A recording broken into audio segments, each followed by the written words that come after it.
මතක තියාගන්න බුදුහාමුදුරුවෝ කොයි වෙලාවෙත් කිව්වේ නැහැ ඔයාලට අපිට ඔය තියෙන සේරම ටික අතහැරලා දාලා වනගත වෙන්න. හරි. අපිට කිව්වේ විමුක්තියක් තියෙනවානේ, ගැලවීමක් තියෙනවා.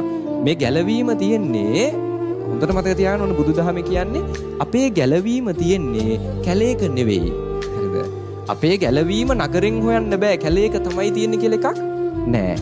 අපේ ගැලවීම තියෙන්නේ මැටි කුටියක හිටියොත් කියලා එකක් නෑ. අපේ ගැලවීම හොඳ ගෙදරක හිටියොත් හොයන්න බෑ කියලා එකක් නෑ. හොඳට තේරුම් ගන්න අපි හැමෝගේම ගැලවීම තියෙන්නේ කොහෙද? තමන් තුලමයි. පැහැදිලිද? මේ ලෝකේ හොඳට තේරුම් ගන්න ඕනෙම ප්‍රශ්නයක් තියෙන්නේ කොහෙද? තමන් තුලමයි. ඒ තියෙන ඕනෙම ප්‍රශ්නයකට උත්තර තියෙන්නේ කොහෙද? තමන් තුලමයි.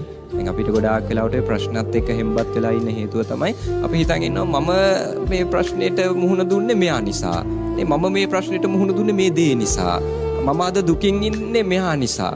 මට මේ දුකට හේතුව මේ දේ කියලා අර මගේ තියෙන ප්‍රශ්න මම බාහිර දෙයක් මත තියන්න සූදානම් වෙනවා. ඒ තාක් මතක තියාගන්න අපි කාටවත් විසඳුමක් නැහැ.